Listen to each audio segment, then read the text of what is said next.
Con alegría, con entusiasmo, recibamos al profesor Luis Gómez. Muchas gracias, Jacobo. Siempre tan amable.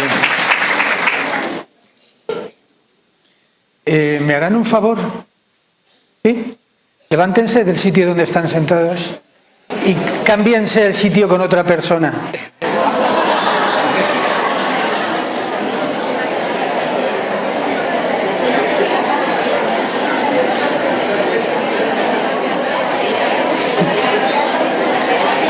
Usted acababa de llegar, no era necesario.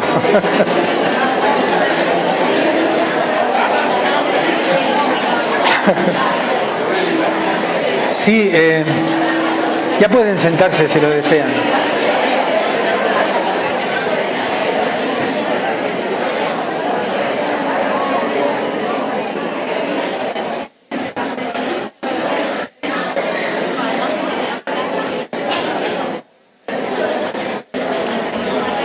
Les pedí que alternen el asiento con otra persona porque no tenemos mucha confianza. De haberla tenido les pediría que hubieran intercambiado los zapatos.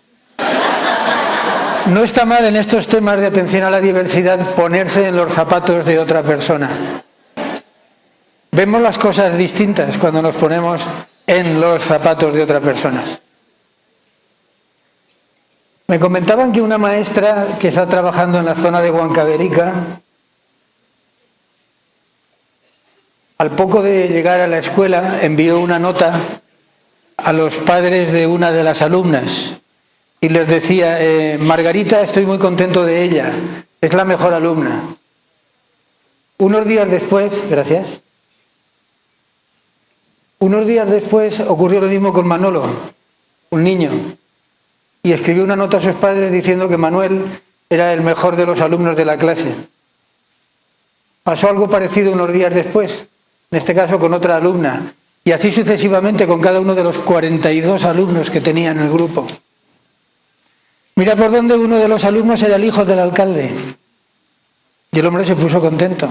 Estaba orgulloso de que su hijo fuera el mejor de la clase.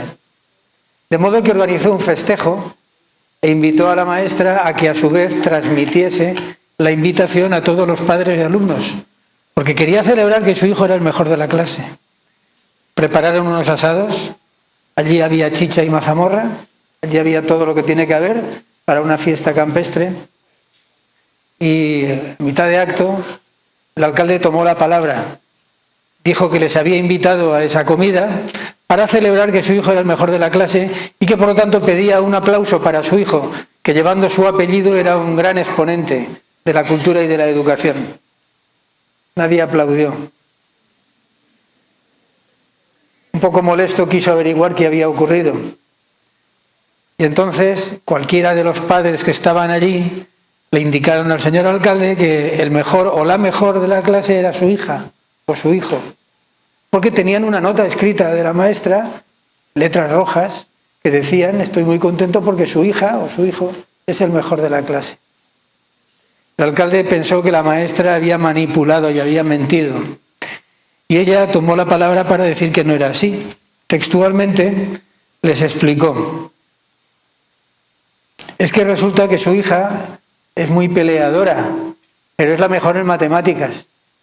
Y es que resulta que su hijo es muy bueno en lengua, aunque realmente es poco disciplinado y no trae las tareas a tiempo.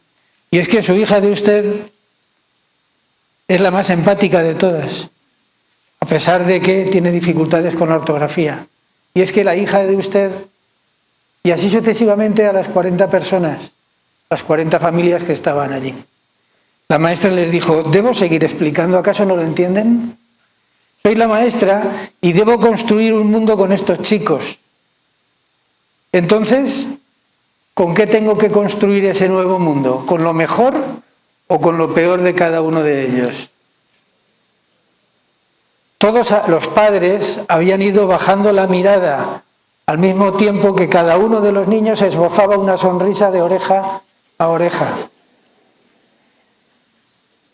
Poco a poco cada uno fue buscando a su chico, lo miró con ojos nuevos, dice la maestra, porque siempre habían visto principalmente los defectos y ahora empezaban a sospechar que cada defecto tiene una virtud.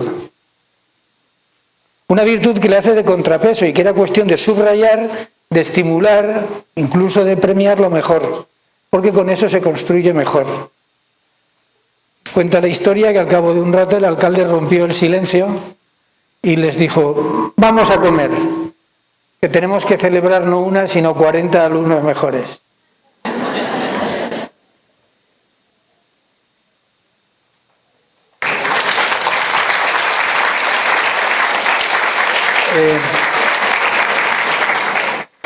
Entiendo que el aplauso va por la maestra.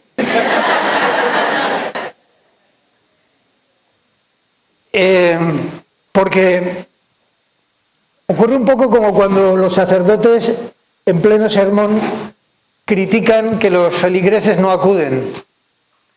Y les ocurre lo mismo a ustedes cuando, como tutores, llaman a los padres de sus alumnos y no vienen todos.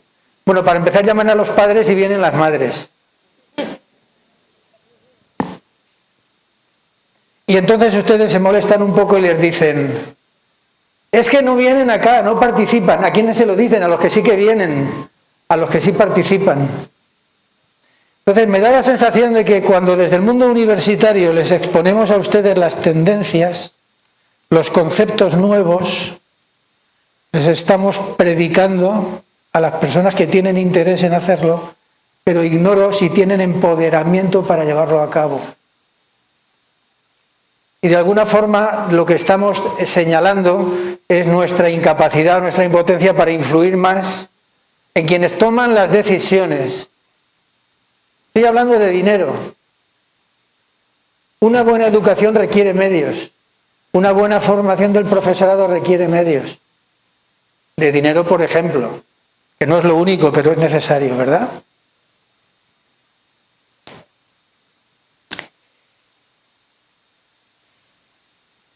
Bueno, ¿qué tenemos ahí en la proyección?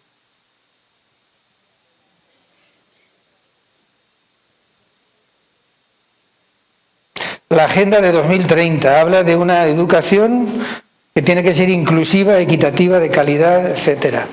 Bueno,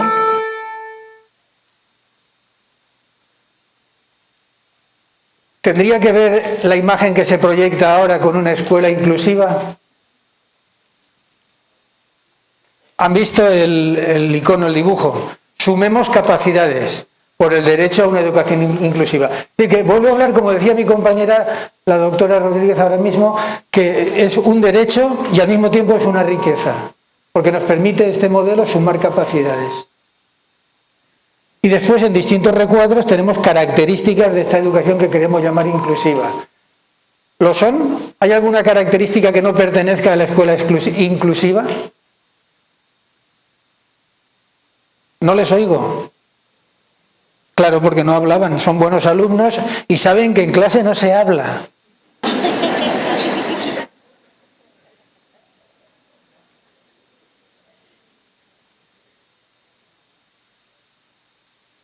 ¿Encuentran alguna característica que no pertenezca?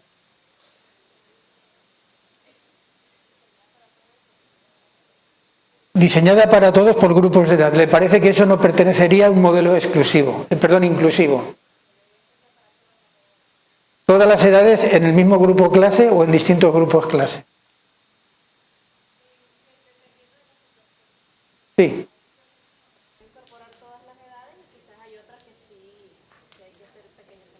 Muy interesante lo que está diciendo.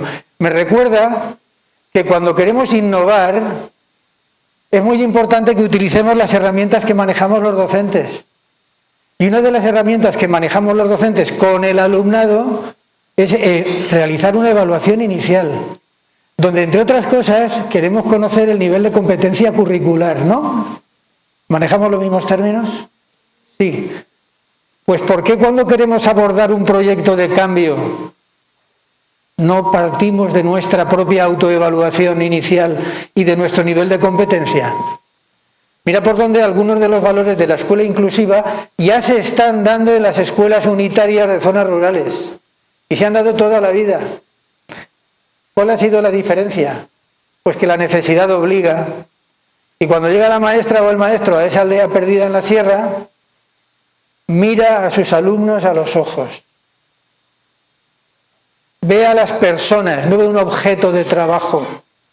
Entonces adapta ese tipo de recursos, donde entre otras cosas puede planificar incluso que los alumnos mayores tutoren a los menores, por poner un ejemplo. No obstante, cuando es posible, sí que existe una clasificación por grupos de edad,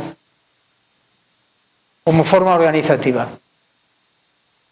Bueno, pues si me dicen que no hay ninguna otra cosa que desentone, entonces les pregunto qué falta. ¿Hay alguna característica de las que mi compañera les estaba exponiendo y de las que hablamos ayer también, y de las que tienen en los apuntes? Pueden copiarse en este examen.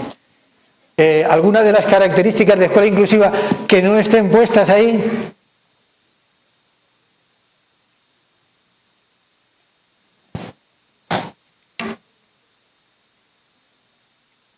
Comenten con la persona que tiene al lado, porque estarán dudando de si alguna de las ideas. Como mi colega no tiene micro, privilegio que tengo yo, por venir de fuera, no crea que es por otra razón, no se le ha oído, pero es muy interesante lo que ha dicho. ¿Podría decirlo en voz más alta? Ajá. ¿Se dan cuenta? Como escuela inserta en la comunidad, una característica más que podríamos poner ahí. ¿Alguna otra? La relevancia para que la educación sea más significativa, para que todo lo que aprendamos sea para la vida. Muy bien. Para la vida. ¿Significatividad de los aprendizajes? ¿Va en esta línea lo que usted indica? Sí. Muy bien. ¿Alguna más? Bueno, eso es lo que iba a decir de mi colega. Buenos días. Sí. La capacidad del maestro, tener capacidad de cambio para romper esos paradigmas por la cabeza que somos nosotros líderes. Entonces, todo el resto va a ser una teoría que cae. Capacidad de tener la capacidad de romper paradigmas, estar incluido con la comunidad, con la familia, con el alumno. Muy bien. ¿Usted también quería aportar? Insiste en la flexibilidad en los currículos, adaptados a las necesidades detectadas en el alumnado. Yo había notado además también utilizar las diferencias como recurso de riqueza. Esto es lo que facilita el sentimiento de identidad, de pertenencia y de integración del alumnado. Cuando ve que no solamente permitimos que esté junto a nosotros, sino que valoramos esto que nos aporta y le damos las gracias porque ha aportado eso. Veíamos ayer y continuaremos viendo hoy también algunas bases que han permitido este cambio conceptual y que al mismo tiempo nos dan recursos para poder avanzar. Aquí tendríamos un referente en la teoría de las inteligencias múltiples de Gardner. Yo creo que ustedes ya la conocen. ¿Sí? Distintos tipos de inteligencia. ¿Qué es la inteligencia? Las inteligencias son capacidades. ¿Alguna otra aportación? Los expertos no se han puesto de acuerdo. No se preocupen por dudar sobre el tema. Capacidad de resolver problemas. Muy bien. El mayor acuerdo que existe en los expertos es esta percepción. Claro, y cuando nos pasan un test de inteligencia y los problemas que nos ponen son de resolver cuestiones matemáticas o espaciales o lingüísticas, pues nos están midiendo lo que mida ese test en relación a lingüística, a matemáticas o a otras capacidades concretas. Lo que nos dice Gardner es que efectivamente hay inteligencias diversas, inteligencias múltiples, y no todas tienen que estar en las mismas personas, ni en los mismos niveles. ¿Se dan cuenta lo que decía esta maestra que trabajaba en la zona de Huancavelica? Identificar las fortalezas que tienen cada uno de los alumnos en vez de las carencias. Yo quitaría esa palabra y pondría además de las carencias, que a veces por ley de péndulo nos vamos demasiado lejos. También nos interesa conocer carencias. Lo que no queremos es dar el protagonismo a las carencias. En la práctica docente vamos a resaltar ahora aquello que enriquece la comunidad educativa, por lo tanto las fortalezas. Y vamos a hacer una planificación educativa adecuada.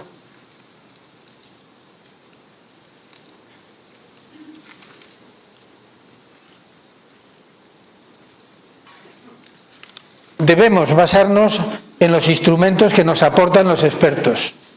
No voy a explicar aquí ahora la teoría de las inteligencias múltiples, no lo voy a hacer yo, pero escuchen a una maestra que después de formarse en estos contenidos hace una aplicación a su aula. Decía esta maestra: tienen distintos tipos de inteligencia, por lo tanto debo utilizar distintos métodos educativos, más personalizados. La doctora Rodríguez ha hecho una exposición apresurada por la falta de tiempo que tenemos, pero bastante significativa, de lo que nos aporta la pedagogía y la didáctica para poder abordar esto que decía la maestra. Ella en concreto valoraba la inteligencia, tanto las más desarrolladas como las menos desarrolladas en los alumnos, y diversificaba los contenidos según la lista que ven ahí. Por ejemplo, iniciaba un taller de radio y sabía que a través del trabajo con un taller de radio estaba trabajando y facilitando la inteligencia verbal.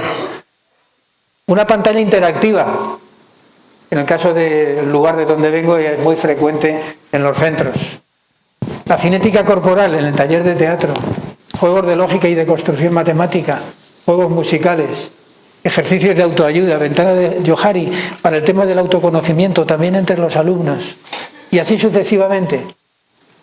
Es decir, estaba modificando, optimizando su currículo a partir de aplicaciones pragmáticas de los modelos de teoría que subyacen en lo que es la filosofía de la educación a veces, según veíamos ayer, y la teoría del desarrollo humano también, o en este caso la teoría de las inteligencias múltiples de Gardner.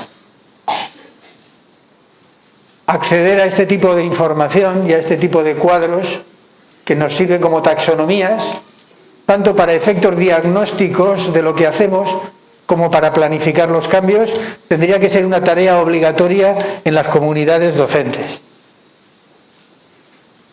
La segunda parte que aparecía en la definición de la primera diapositiva es que la escuela inclusiva es equitativa. Miren, yo les tengo que hablar un poquito sobre la justicia. Lo tengo que hacer, les iba a pedir disculpas porque parece un concepto teórico, pero no les voy a pedir disculpas. Al final, si es necesario y me veo obligado. La escuela pública, la escuela generalizada, parece, según algunos sociólogos, que nace en la Europa de mitad del siglo XIX. ¿Qué hablamos? ¿De 160, 170 años? Y esa escuela pública es escuela de instrucción pública. Y aparece en Centro de Europa en un momento donde los neonacionalismos expansionistas están extendiendo sus fronteras, especialmente por África, en modelos neocoloniales. Y se dan cuenta que una masa de población absolutamente inculta no va a permitir la competitividad entre los estados imperialistas. ¿Saben de qué estoy hablando? Es necesario formar a la población general, pero no demasiado. Consecuentemente, hay unos programas de instrucción pública homogéneos, porque lo que interesa es una fuerza homogénea, de donde se va a discriminar a aquellos que no entren en esa línea. No hace tanto tiempo de esto. Cuando alguno de ustedes se desmotive porque les parezca muy complejo implementar modelos de inclusión en el lugar donde están trabajando, piensen que vamos muy avanzados teniendo en cuenta la relatividad del tiempo. Pasar de un modelo donde a la persona se le quiere adiestrar para que cumpla un papel determinado por los poderes públicos de ese lugar, a un modelo de escuela que lo que busca sea el desarrollo de la persona, del alumno y de la sociedad. Fíjense qué cambio copernicano se ha producido en apenas siglo y medio. Por lo tanto, estemos satisfechos del camino que hay delante, veámoslo como un reto, no como otra carga sobre las espaldas del docente. Les oí ayer decir, sí, es que ahora nos piden que desarrollemos una escuela inclusiva en una sociedad excluyente. ¿Recuerdan? Un contexto excluyente donde la escuela tiene que ser el motor de cambio social. Claro que nos toca una parte de motor de cambio social y claro que es muy difícil nadar contracorriente. Claro, en ese modelo de escuela para la instrucción pública que resulte competitiva en el desarrollo industrial, pero donde los ciudadanos no tengan capacidad de desarrollo personal y por lo tanto no resulten un reto al Estado, en ese modelo el planteamiento de profesores o instructores que no piensen demasiado no está mal. Que me den fórmulas de lo que tengo que hacer. Y así nacen programas, algunos de los cuales los he vivido yo como docente en mis primeros años de ejercicio. Recuerdo un cuaderno que editaba el Ministerio de Educación español que se titulaba Nuevas orientaciones pedagógicas para profesores de enseñanza general básica. Y dentro de esas nuevas orientaciones nos decían los objetivos, los contenidos, algunas propuestas de actividades y los criterios de evaluación que teníamos que aplicar en todos los alumnos. Si alguno de ustedes conoce España, sabrá que un gallego se parece a un gaditano tanto como un elefante a un peine.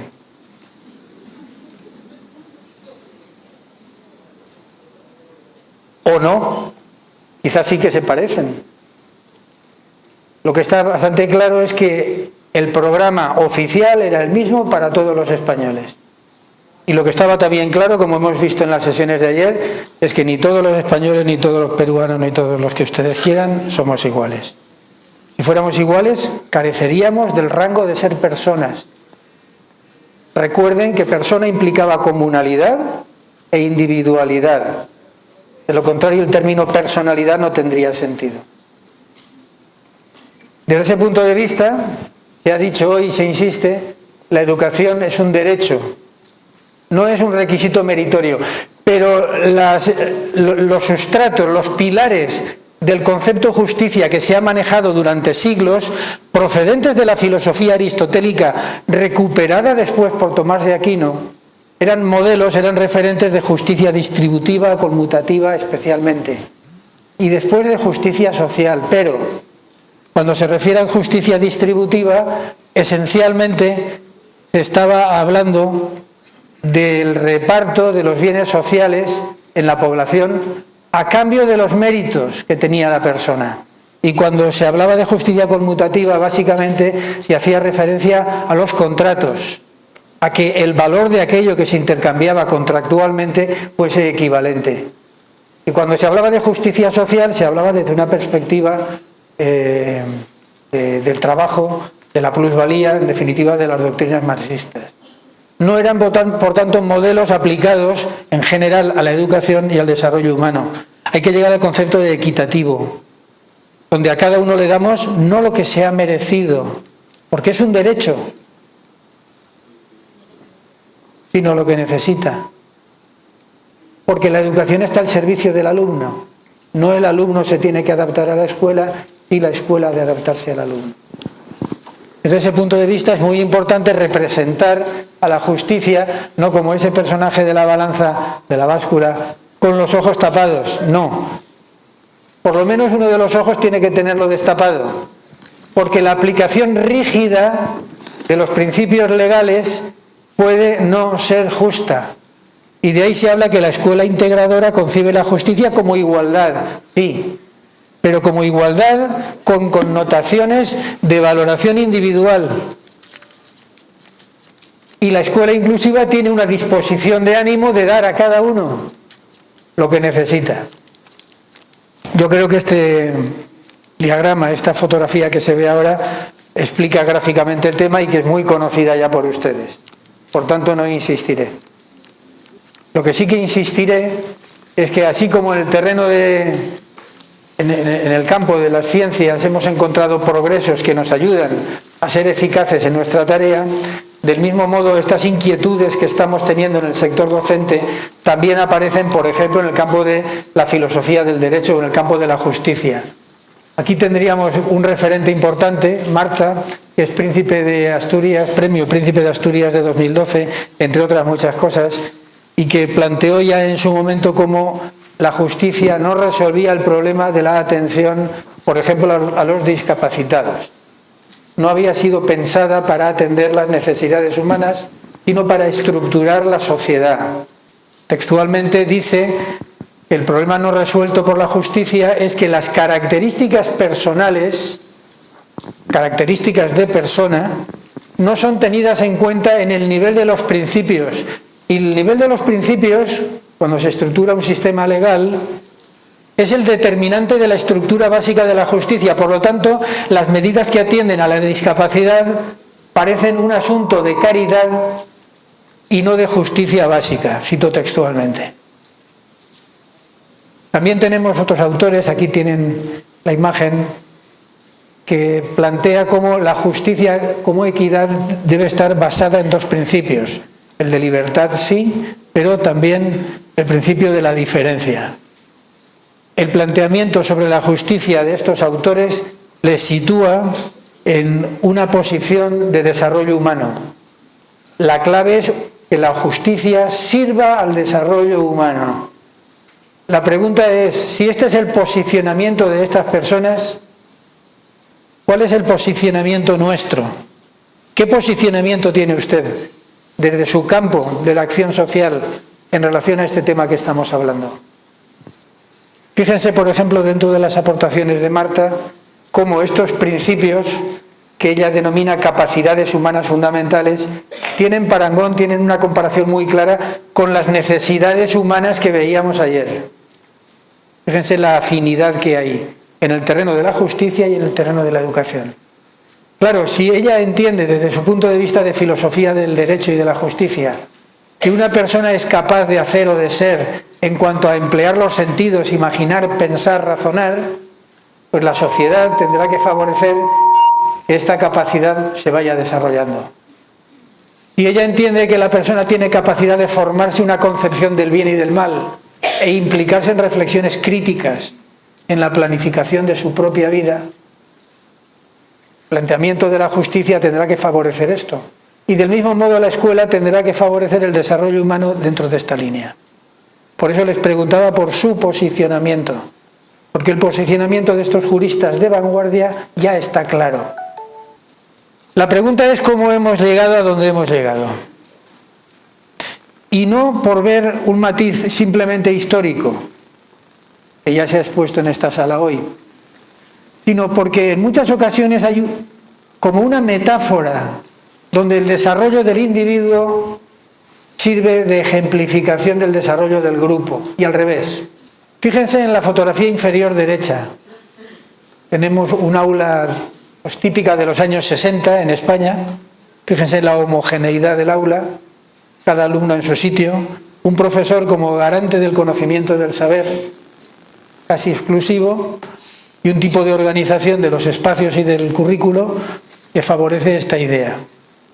¿Cómo se ha pasado en tan pocos años, apenas en 50, 60 años, de llegar a los modelos más adecuados que estamos trabajando?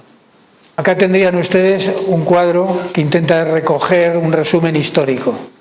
Desde la antigüedad, donde la persona diferente, la persona que presentaba discapacidad, podía interpretarse que había un castigo sobre ella y que la eliminación física o la reclusión eran las soluciones adecuadas. Nuevamente la persona al servicio de la sociedad en vez de un planteamiento humanista.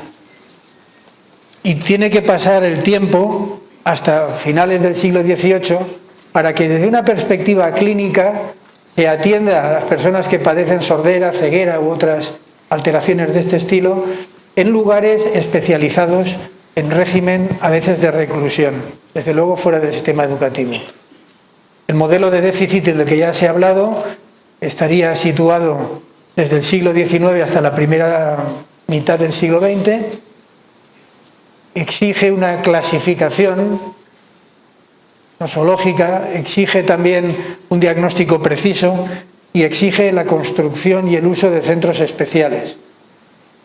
Posteriormente, ya en la segunda mitad del siglo XX, el modelo de las necesidades educativas especiales implica un cambio cuantitativo y cualitativo muy importante, porque el alumno ya está en nuestros centros, ya está en aulas que están en centros ordinarios, si bien las aulas no son ordinarias y los modelos de convivencia no están normalizados. Por último, en la actualidad, el modelo dominante conceptualmente sería de la escuela inclusiva. Lo cierto es que si tengo que hacer un análisis de la sociedad del lugar donde vivo, todos estos modelos hoy están conviviendo. Todavía se ven casos aislados y remotos, pero alguno hay de reclusión, y desde luego el modelo dominante, a mi juicio, sería el de las necesidades educativas especiales, con una perspectiva abierta, eso sí. Ninguna maestra, ningún maestro son tan rígidos de aplicar de una forma estricta las características del modelo, sino que por el contrario, su lógica, su día a día, su proximidad al alumnado les hace ver, les hace intuir muchas veces aspectos innovadores que todavía no han sido trabajados de forma sistemática. No voy a insistir en los modelos superados, ni en el de educación especial. Sin embargo, sí que les voy a poner un pequeño examen. Hagan el favor de tomar papel y lápiz e intenten asociar, relacionar cada uno de los modelos que aparecen en la columna de la izquierda con la definición que se hace a la derecha. El número 1, ¿qué modelo representaría? No les oigo. Atención, por favor. Cuidado. ¿Cómo quedó el partido de ayer? Bueno, ¿puede coger la pelota, por favor? ¿Usted qué la ha cogido? ¿Qué le parece el número 1? Le oigo mal. Ah, lo está leyendo todavía. Bueno, pues mire, como respeto a la diversidad de su ritmo de lectura, vamos a esperar. ¿Quiere hacerle el favor de lanzar la pelota hacia atrás sin mirar? No se aparte, le tocó, lo he visto. Cójala. ¿La tiene? Díganos, modelo 1, se centra en educación especial, dirigida a paliar deficiencias que producen los trastornos neurológicos de otro tipo que parece parte del alumnado. Déficit. Muy bien, ¿no? ¿Quiere lanzar, por favor, el balón por ahí? A cualquier persona excepto a mí.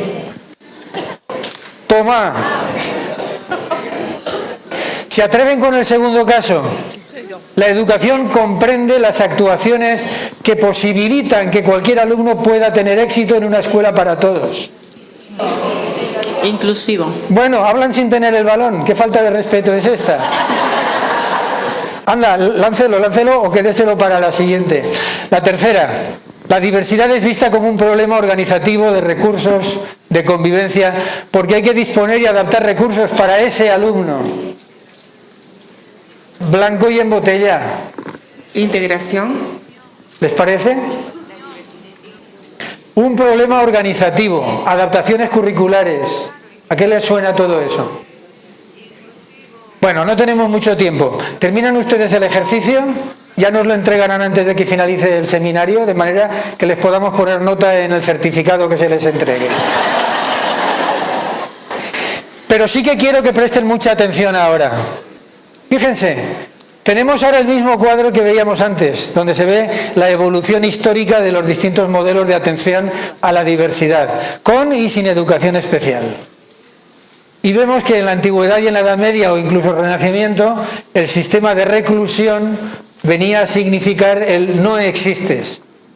Tú que eres distinto representas un problema para la homogeneidad. Nos quitas fuerza en el objetivo único que se persigue en la institución. Por lo tanto, no existes, te aparto. En el siglo XIX, primera mitad del XX, con el modelo del déficit, la frase podía ser: entra en educación. Tú que eres distinto y que tienes un problema porque hay una discapacidad en ti, te permitimos que entres en educación. En la siguiente etapa, segunda mitad del 20, necesidades educativas especiales. No solamente entras en el sistema de educación, eso sí muy especial, sino que además entras en mi escuela, que además entras en mi aula. y en la actualidad, siglo XXI, el modelo de escuela inclusiva entra en mi vida. Entras en el nosotros. ¿Se han fijado en la palabra nosotros? ¿Quieren diferenciarla de la palabra vosotros? En ambas aparece otros. Pero en la primera, nosotros, esos otros somos nosotros. Nos, yo, plural majestático. Ya saben que en los países donde hay monarquía hablamos de esa manera. Era una broma. Por último, valorar la diversidad como riqueza, como reto, obliga a trabajar más y de otra manera. Qué bonito lo que hemos visto en el seminario. Pues si están convencidos y son congruentes con su forma de pensar, y caminan de la forma que hablan, van a trabajar más y tienen que trabajar de otra manera. Como mi compañera ya explicitó algunas de otras formas en las que hay que cambiar, se van a complicar la vida profesional. Pero dicen los compañeros que están trabajando en esa dinámica que vale la pena, porque le da sentido a su actuación. ¿Recuerdan lo que hablábamos ayer sobre la generatividad en Erickson? No me lo creo. No creo que lo recuerden.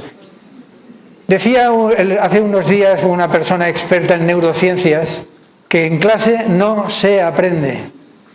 Evidentemente se refería a los modelos universitarios de clases magistrales. Decía este señor, en clase no se aprende, en clase se entiende. Y posteriormente a la clase hay que trabajar los materiales de referencia sobre lo que se ha entendido y hay que aplicarlos, entonces es cuando se aprende. La invitación de los materiales que Corefo está distribuyendo. Ay, muchas gracias, muy amable. Tiene usted un café invitado cuando terminemos la sesión. Ustedes no.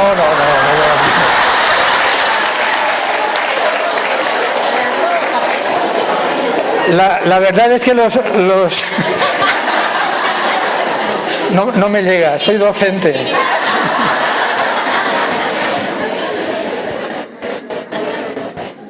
Bueno, eso que pone ahí. Nuestro trabajo es más motivador y más eficaz.